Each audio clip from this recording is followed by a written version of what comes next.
G'day YouTubers. A few people have asked me about preparation for an overnight trip, and I've been very tardy about doing this video. I've been asked a few times over the last at least 12 months. I have meant to do the video before this, but life's busy. I like to go fishing. I have a large family, so something's always happening there. Anyway, I finally got to it. I hope you get something out of it that's useful if you're planning to do an overnight trip. Let's roll. When you're thinking about an overnight trip, the first thing you need to worry about is the weather. That will determine where you go to overnight and, in fact, whether you go at all. There's a number of good weather apps out there, and it's largely a matter of personal preference and which one you have the most faith in, but I particularly like these ones. The first I'm going to look at is Fish Ranger. It doesn't sound like a weather app, but it is. And one of the things I like about Fish Ranger is that it uses data from both the Bureau of Meteorology here in Australia and the global forecasting system in the United States. They often don't agree, and then you've got to take a pick, basically flip a coin, see which one you want to believe. But when they do agree, you can pretty much rely on that being a reasonable forecast with a fair chance of it staying that way. For instance, if you look at the two graphs that I've got up here for the wind, you'll notice that from about Saturday afternoon to midnight on Sunday, the two graphs are in rough agreement. Saturday morning could go either way, but you can plan on Saturday night to Sunday being pretty good. At least that's what I'd do looking at these graphs. These screenshots are a little bit old. I took them back when I decided that I would be doing this video. But now that I come to put them into it and do the editing, I wished I had zoomed in a little bit more on the weekend to show it in more detail. But there's no point crying over spilt milk or missed opportunities. It is what it is. We'll make do. If you want to see it in more detail, you can zoom your screen in. But I think it shows enough there to say that we can give this a tentative tick. I say tentative because if I was going out by myself, I wouldn't hesitate. The weather's good enough. I can always find shelter. I'd go. If I was taking my wife out though, I would plan it a little bit differently. I'd leave later on the Saturday morning to avoid the worst of the wind, and I'd plan my stops so that I was sheltered from the wind for the whole day, even if that meant that I didn't do any fishing that day. When I overnight, it's always for fishing, except when I take my wife out, but even then I like to try and get a little bit of fishing in. So the next thing I look at is the tides, to make sure the tides are going to be okay for fishing where I want to go. If I'm taking my wife out for an overnighter, the tides are not going to stop me going. If they're not right for fishing, I'm taking my wife out. The fishing's just a sideline on those occasions. The next thing I want to know about is the wave height, and I look at it here on Fish Ranger. I look mainly at the wind wave and the total wave on Fish Ranger. I'll explain how they happen to come about a little bit later when I look at my app and show you how that's working. For Fish Ranger, the wave height looks really good for Saturday and Sunday. It's perfect, actually, although Friday is going to be a bit lumpy out there.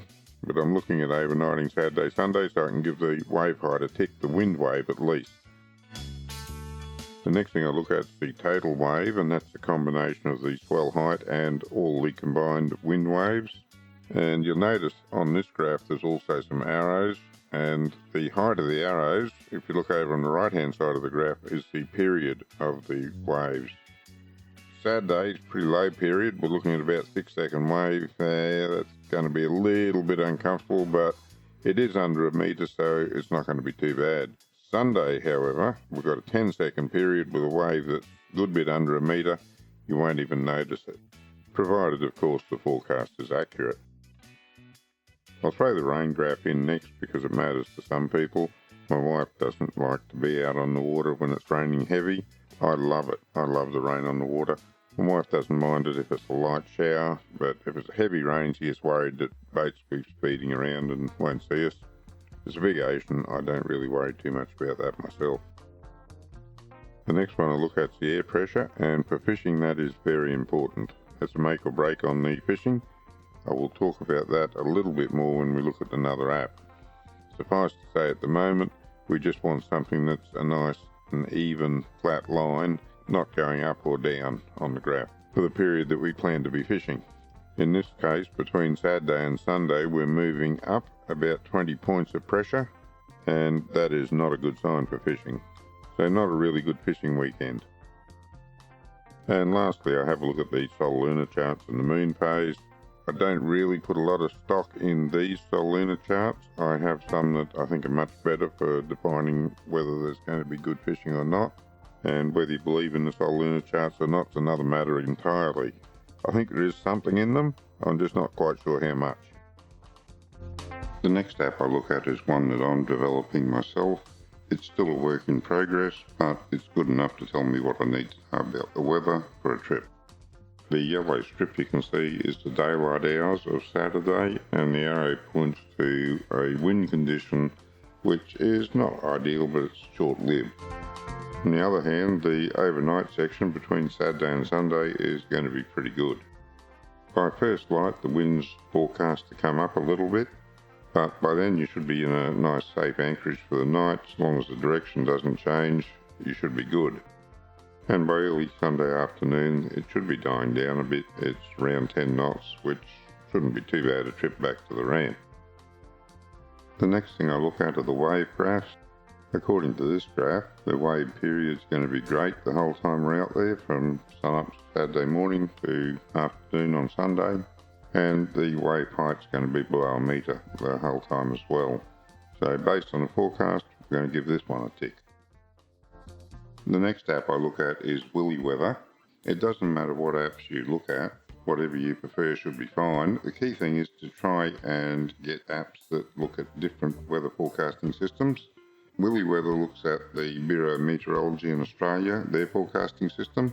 Fish Ranger uses the Bureau of Meteorology data and the American Global Forecasting System, and my app uses the Global Forecasting System. Sometimes one's right, sometimes the other's right. I think when they agree is probably a good forecast, but not always. You can get a good forecast when they disagree, you just don't know which one to believe.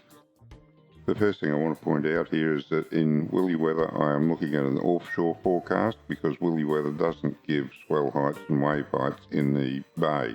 So in order to get them, I've looked at an offshore forecast. It's not something you would do if you're only going out in the bay. I just did it so that I could show you the information that is available in WeFish-AU. The line that the arrow is pointing to shows you the swell height, and the arrows on that line show you the swell direction. If you look over to the left-hand side, one of the scales there shows the swell height. So you can see from that that the swell is well under a metre. I think WeFish-AU just shows the swell height without adding on the wind waves. The line that the arrow is pointing to now is the wind strength, and it also has arrows on the line to indicate the wind direction. You can read the wind speed from the scale on the left-hand side. And just while we're on the subject of the wind, you can see that it's going to come up significantly from about midday onwards on Sunday. And when I say significantly, it's not going to get all that strong. It's only going to be just over 10 knots. But given that the morning was about half that, it's a significant rise in wind strength, and enough to just start the white caps forming. And the line that this arrow points to is the tide height. That's important if you want to fish a particular tide. And as we know, some spots fish better on a particular tide, so that's an important thing to keep an eye on. The scale for the tide height is over on the right-hand side of the graph. And that's the most important part of planning an overnight trip, or even planning any trip out, is to make sure the weather conditions are safe for the trip. Once the safety aspects of the weather conditions are sorted out, the only other thing you've got to worry about is provisioning your boat. I'll just say a few words about that next. I've been asked a few times about preparing for an overnighter, so here we go. In the plastic bag up in the nose, there's the pillow and a blanket. I find when I'm on the water in the cabin, I only need one blanket. I'm plenty warm enough, often too hot. In summer, I don't even take the blanket. And next to it is a foam mattress topper. The foam doesn't look too bad on the bunks, but in reality, you're sleeping on it all night, it gets a bit hard, so that mattress topper makes it comfortable. That's just my bag of camera stuff that I take all the time. I've got my overnight bag there, that's got a change of clothes in there in case I need it, and other things like scarf, hat, gloves, etc. Just fishing gloves to keep the back of my hands from getting sunburnt. Of course, there's the PFD just underneath that, nice and handy to grab as soon as I get down to the bait. The floats for the crab pots, because I drop them out when I'm overnighting. Rods, of course, they go in the cabin until I get down on the water. And just in front of the seat, I fit the barbecue in its bag and all its stuff. Underneath that centre of the bunk, I've pushed the gas bottle up there. I don't know if you'll be able to see it, the little yellow bottle at the front. There's a bucket for water, for bait, etc. I haven't overnighted with my wife since we've had this barbecue. When I go out with my wife, I'm going to try putting the barbecue up under that centre section of the bunks. See how that goes, make a little bit more room for her feet. But other than that, yeah, I've just got to get the eskies in. I take one esky for drink, one for food, one for bait, and one to keep the fish in. Now the esky for food's pretty small. It fits in here, what we call the pantry, along with the coffee and everything else that my wife packs on. Yeah, while there's still some natural light around, I got my bed ready, threw the mattress topper down, pillows up under the blanket spread out. That's all you need. I don't worry about these curtain things here. My wife put them there for when she's with us. She likes to be closed in, I don't. A bit of privacy for her, I guess. But yeah, that's all there is to it. Never gets real cold on the water, at least I never do. I don't feel the cold as much as some people though. I do leave my life jacket on to sleep when I'm by myself. Main reason for that is I wear the life jacket 24/7 when I'm by myself. And if I get up and need to go to the toilet in the middle of the night, I don't have to worry about if I tip over the side for some reason. You never know when a freak wave's going to hit or anything. I've got my life jacket on, PLB's in there, and even if there's a strong current running and I can't get back to the boat, I can at least signal for help. And that's it. I don't want to insult anyone's intelligence, so I trust that it goes without saying that you need to make sure all your safety equipment's on board and up to date. And that's it. That's the main things about planning an overnighter or even planning any trip out on the bay. Make sure the weather's safe and make sure your boat's got everything it needs on board. Experience is a good teacher. Just stay safe while you're learning. I hope this has answered the questions that I've been sent. If not, feel free to ask more questions and I'll try and clarify for you. Until next time, good fishing.